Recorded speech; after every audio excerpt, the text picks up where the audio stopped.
Première partie. Le narrateur, l'homme de qualité des mémoires, qui s'appelle Renoncourt, revient de Roanne. Il arrive pour dîner à Passy-sur-Rhin. Il règne dans la ville une grande agitation. Les habitants sont regroupés devant le cabaret où se sont arrêtés deux chariots. Il s'agit d'un convoi d'une douzaine de filles de mauvaise vie, condamnées à s'embarquer pour l'Amérique. L'une d'elles, Manon, l'intrigue par sa beauté et sa distinction. L'auteur interroge donc le chef des gardes à son sujet, mais n'obtient pas de réponse. À sa demande, un archer invite l'homme à questionner un jeune homme qui se tient à l'écart et qui ne peut être que son frère ou son amant. Ce dernier, qui a suivi le convoi depuis Paris, semble souffrant. Il refuse de livrer son secret et l'identité de la jeune fille, mais avoue sa passion pour celle-ci et qu'il a tout essayé pour la faire libérer, au point d'être à présent ruiné. Ému, le narrateur paie alors le chef des gardes pour que le jeune homme puisse parler à sa guise avec Manon et donne une petite somme d'argent à l'inconnu. 2 années s'écoulent.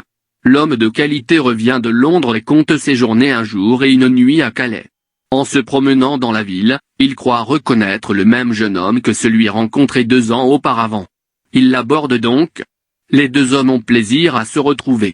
Heureux de cette rencontre et remerciant encore le narrateur pour ses dons, le jeune homme précise qu'il rentre d'Amérique. Le soir même, le narrateur accueille le jeune homme à l'hôtel du Lion d'Or où il séjourne. Le mystérieux jeune homme commence le récit de ses aventures. La rencontre de Desgrieux et Manon Lescaut. Desgrieux, jeune homme de 17 ans, est issu d'une bonne famille. Il s'est montré un élève exemplaire au collège d'Amiens et son père souhaitait qu'il devînt chevalier de l'ordre de Malte, d'où son titre de noblesse. Tiberge, son meilleur ami, est généreux et compréhensif. De retour dans sa ville natale à la veille des vacances, Desgrieux rencontre dans une auberge où il fait escale Manon Lescaut, dont il tombe éperdument amoureux.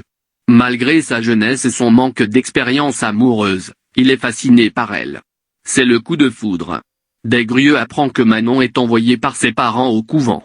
Quand il se retrouve seul, elle lui avoue très vite qu'elle est flattée d'avoir fait la conquête d'un amant tel que lui. La fuite étant l'unique solution pour que Manon échappe à l'avenir qui lui est destiné et qu'ils puissent vivre leur amour, il se donne rendez-vous le lendemain à l'auberge de Manon, avant le réveil du conducteur de carrosse. Malgré les efforts de Tiberge pour le détourner de son projet, Desgrieux est décidé à s'enfuir avec Manon. Il parvient à rassurer son ami et à estomper sa vigilance. Avant la nuit, les 2 jeunes gens sont à Saint-Denis. Les projets de mariage sont oubliés, nous fraudâmes les droits de l'église. À Paris, les 2 amants logent dans un appartement meublé et filent le parfait amour, pendant 3 semaines. Mais le jeune homme, ayant des remords, veut renouer avec sa famille. Il envisage de demander à son père l'autorisation d'épouser Manon, mais la jeune fille est réticente à cette idée, elle a peur de perdre Desgrieux si le père de celui-ci s'oppose à leur mariage. Desgrieux redoute également de connaître des difficultés financières, mais Manon le rassure et se charge de la gestion de leurs finances. Confiant, le jeune homme accepte. Un soir, il rentre plus tôt qu'à son habitude.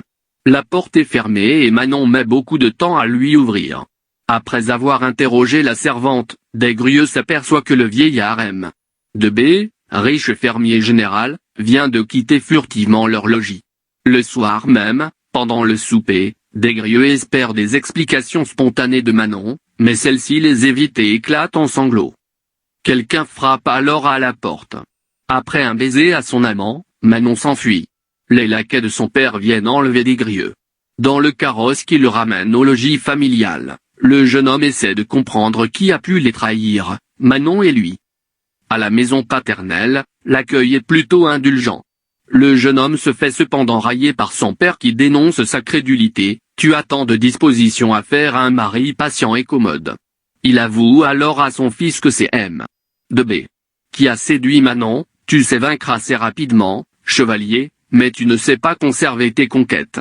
Desgrieux est désespéré, sans pour autant oser imaginer la moindre trahison de Manon. Pour empêcher qu'il ne prenne encore une fois la fuite, son père prend la décision de le séquestrer dans sa chambre. Pendant 16 mois, Desgrieux se montre donc désespéré, mais progressivement et avec l'aide de son ami Tiberge, il reprend goût à la vie en lisant et en étudiant. Tiberge, qui a vu Manon, lui apprend qu'elle vit à Paris et qu'elle est entretenue par son vieil et riche amant. Des-Grieux décide alors de renoncer au monde et entre avec Tiberge au séminaire de Saint-Sulpice. Il trouve l'apaisement dans ses études, ne pense plus à Manon et retrouve la notoriété lorsqu'un exercice public, soutenu en Sorbonne, le remet en présence de Manon. Envoûté, Des-Grieux lui pardonne et quitte immédiatement le séminaire. Après une nuit à l'auberge, les deux amants, plus que jamais amoureux l'un de l'autre, s'installent au village de Chaillot. Grâce à l'argent que Manon a soutiré à M. de B, le couple vit à l'abri du besoin. Pourtant Manon s'ennuie à Chaillot et convainc Des-Grieux de louer un appartement à Paris. Le frère de Manon qui habite la même rue qu'eux s'incruste rapidement chez eux et vit à leurs dépens, achevant de gaspiller leurs ressources. Un matin, alors que les deux amants ont passé la nuit à Paris, Des-Grieux apprend que leur maison de Chaillot a brûlé. Cet incendie achève de les ruiner. Mais le jeune homme souhaite préserver Manon et ne pas l'en informer. Visite à Manon Lescaut à la Salpêtrière. Cherchant une solution, Des-Grieux se confie au frère de Manon qui lui propose d'abord d'exploiter les charmes de Manon, puis les siens, ce que Des-Grieux refuse. La dernière solution évoquée par le frère Lescaut est de tricher au jeu. Mais, peu rassuré, Des-Grieux préfère s'abstenir.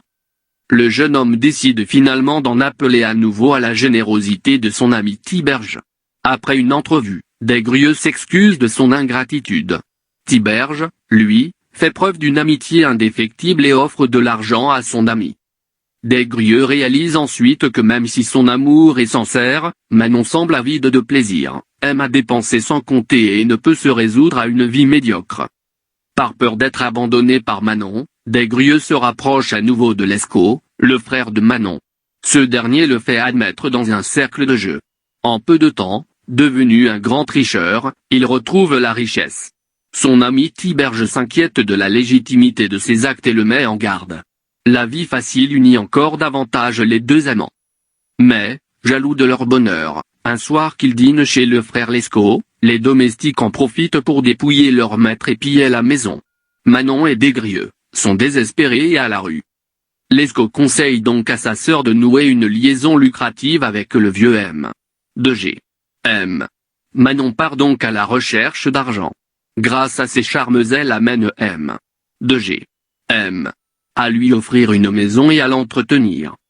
Lescaut, plus machiavélique que jamais, propose à Des-Grieux de s'associer au stratagème en lui proposant d'escroquer le vieil amant de Manon. Un souper est organisé. Le vieillard offre à Manon de superbes bijoux et lui propose la moitié de sa pension.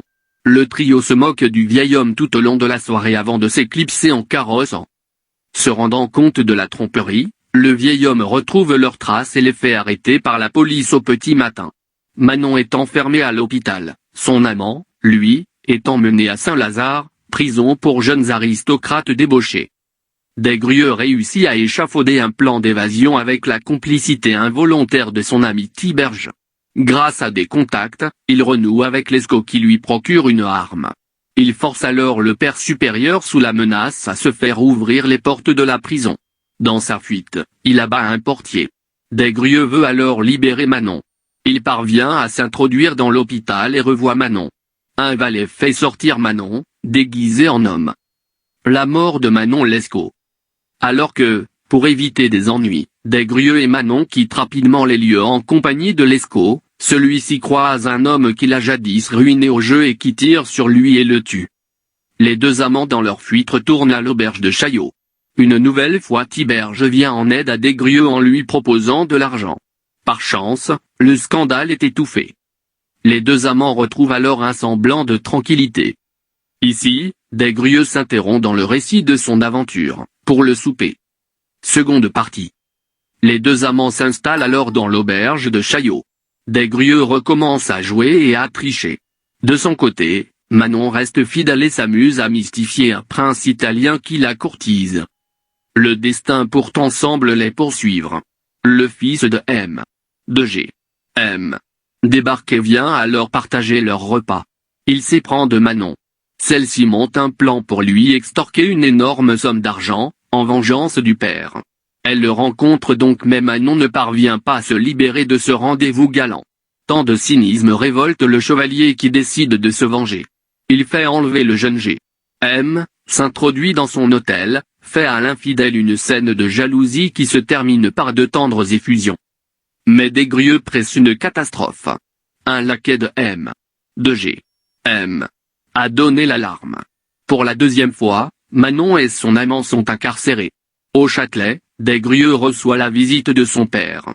Celui-ci lui reproche vigoureusement sa conduite mais lui pardonne et va tout faire pour le libérer. Il veut également éloigner Manon et obtient qu'elle soit exilée en Amérique. Libéré, Desgrieux apprend l'horrible nouvelle. La rupture entre le père et le fils semble définitive. Désespéré après de vaines démarches pour libérer Manon, Desgrieux obtient, moyennant finance, la permission de suivre Manon.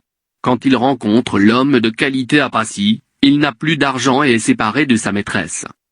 Desgrieux s'embarque comme volontaire à bord du vaisseau qui emporte Manon en Amérique. Il prétend être marié avec Manon et, grâce à la confiance du capitaine, il peut l'entourer de ses soins. Après 2 mois de traversée, le bateau arrive à la Nouvelle-Orléans. Le capitaine renseigne le gouverneur sur la situation de Desgrieux et de Manon. L'accueil du gouverneur est sympathique et il leur trouve un logement. Manon rend grâce à la gentillesse de Desgrieux et lui promet qu'elle a changé. Or, le neveu du gouverneur, Sinolet, aime Manon. Apprenant qu'elle est libre, il la réclame pour lui. Il se bat en duel avec Desgrieux qui le blesse. Croyant avoir tué son adversaire, Desgrieux s'enfuit dans le désert avec Manon où elle meurt d'épuisement. Desgrieux l'ensevelit, se couche sur sa tombe pour mourir. Retrouvé par le gouverneur, il est soigné et survit. Tiberge, parti à sa recherche, arrive en Amérique pour convaincre Desgrieux de revenir en France. Ils partent 9 mois après la mort de Manon. De retour en France, il apprend la mort de son père, dû au chagrin. C'est là que se situe la deuxième rencontre avec l'homme de qualité, à Calais.